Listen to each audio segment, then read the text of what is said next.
Howdy cruisers, and welcome loyal members of the court. I think it's been a long time since we've done this, but now that I have had a couple of days to digest my experience on Margaritaville Islander, literally, I thought we'd talk about it. So here's 10 hot takes, quick hits, those were the days, from, well, my 4-day sailing from Tampa to Cozumel.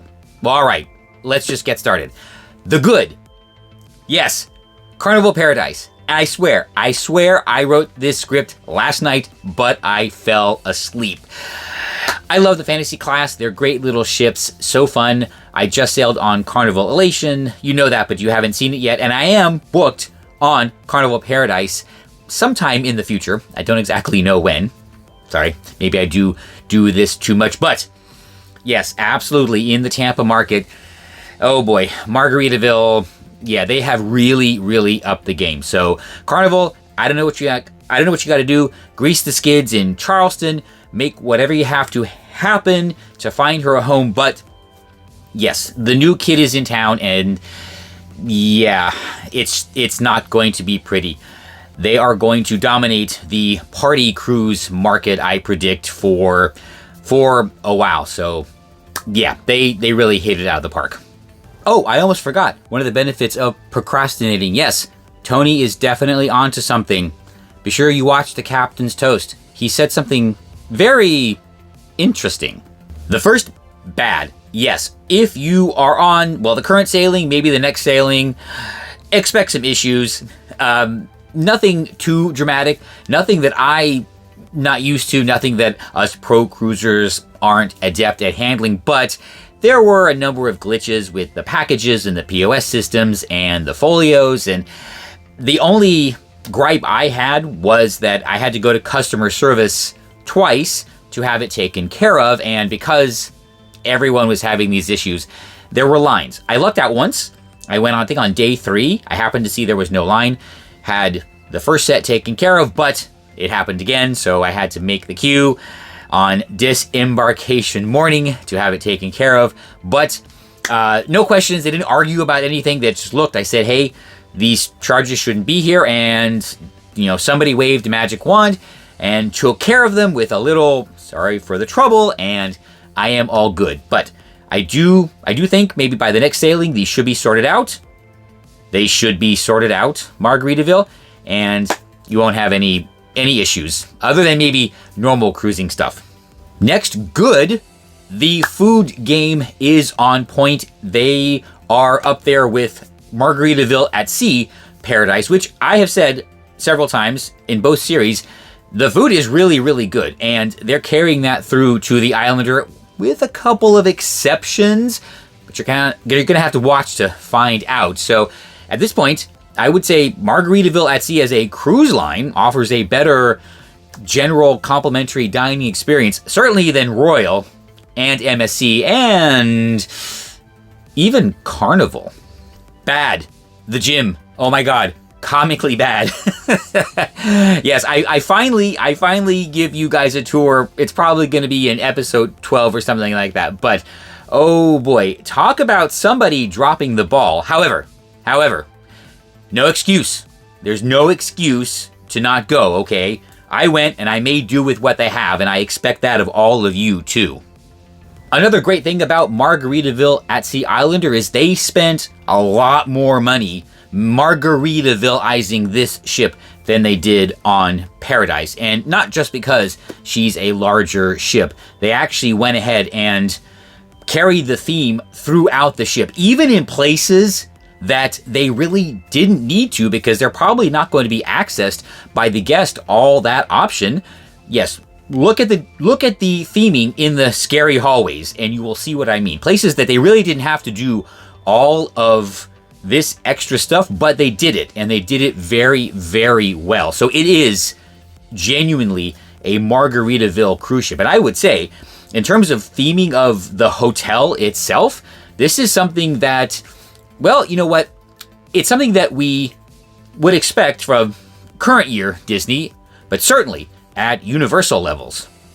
Bad thing, and this applies to all cruise lines really, there's no excuse for the embarkation and debarkation process anymore. Some cruise lines have figured this out, and it works very, very well. If Royal Caribbean can embark and disembark Icon of the Seas in a non-stop fashion, then there's really no excuse for these smaller ships. I queued up for 45 minutes. Actually, I think embarkation and disembarkation. And here's what really bugs me. We wait in this line. My process at both touch points, during the embarkation and disembarkation was fast. On embarkation, they just took a picture of my passport and checked a couple things, and that was it. I was on my way, so I was maybe there a minute, 2 minutes maybe, and on disembarkation, they scan my card, look at the screen, and I'm good to go. I had no issues, yet the line still took 45 minutes from when, the self-assist passengers were called. So, this is not good. And it's not just Margaritaville. It's not just because they're new. I've had this experience on other more experienced cruise lines. No excuse. No excuse. Just fix it. A great thing about this ship, and Spirit class fans will know this, it is very easy to navigate. There's really no chuck. There were no choke points. There were no crowds clustered in any one particular place unless there was a party going on. And I really liked that there are multiple ways to get places. All right, there's kind of stairs in random places that you can just take as shortcuts. And I thought that was really, really great. That's the class of ship. So maybe I do need to sail on another Spirit class ship, maybe a genuine Carnival Spirit class ship, because I've heard great things about them. And yes, so Margaritaville, you lucked out getting the Costa Atlantica. One area that, oh boy, there's so much room for improvement is the service, particularly the bar service. Now, I don't know whether it's because this is an inaugural sailing, maybe it's a combination of new crew, a lack of training. I understand that Margaritaville Corporate is taking a much more hands-on role in the hotel operations on Margaritaville at Sea Islander, and I guess if they've never really operated a cruise line before, they don't really know all the tricks to train the crew, but things were slow. I guess it was also, a part of it was understaffing, something that all the cruise lines are having right now. But when I say it's a training issue, I noticed a difference in the way the bartenders would work, right? Oh no, they were fine. They're totally fine. But they would do one order at a time, even if it's for a group of guests. So they would take the order, mix the drink, swipe the card, give the receipt, and take that, and then go to the next guest. Take the order, mix the drink, swipe the card, bring the receipt, go through all this thing one by one by one.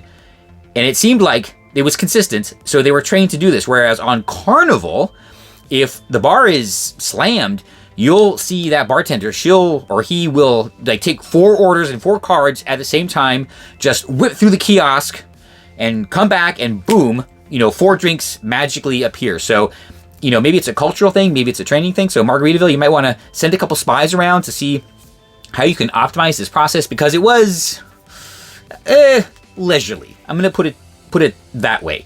Havana Bar. Yes, if you want a shortcut, the Havana Bar, right? There was never a big crowd, and they were fast with whatever I ordered, except an espresso martini. They didn't, for some reason, the Havana Bar could not make an espresso martini. A Cuban coffee martini. Oh, no, they could. I just didn't order it right. I learned that on the 3rd day. A great thing about Margaritaville at Sea Paradise was the best clip show at sea, Konky Tonk. It is very refreshing to see country music really represented on a cruise ship, and I absolutely love the experience. I mean, I commented on Rotterdam that, they should probably take one of the ships and, maybe turn B.B. King's into Grand Ole Opry, because I don't understand why this is such a missing segment of the market. People love country music. It's very, very popular, and I'm glad to see Margaritaville actually address this market. I would go, of all the reasons, I would go back on this cruise. That is a big one.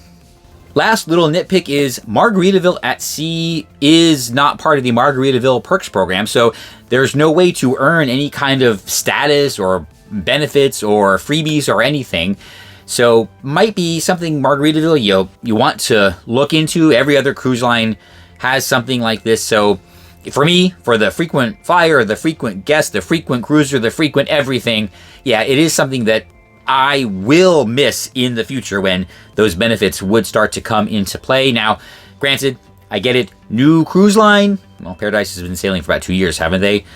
But, well, you know what? I will give you an out. Okay, Virgin's been sailing for 3 years, and they still haven't figured out the sailing club. So, this is your opportunity to best Virgin on something. So, yeah, head out there and develop a loyalty program, and just make sure you offer retroactive credit, because, you know, I'm expecting something. All right. The question: would I sail Margaritaville at Sea Islander again? Yes, absolutely, of course. In fact, I would love to go back in 2 or 3 months just to see if, you know, all these little nuisances have been addressed and they have a nice, smooth operation. I predict they do. And I'm going to say this. I said something similar on Margaritaville at Sea Paradise, so I'm going to change that and say that if you're looking to get into cruising, Margaritaville at Sea Islander is the perfect starter cruise. So, if you book Margaritaville at Sea Islander at some time in the next few months and I happen to book the same cruise, I'll see you on board.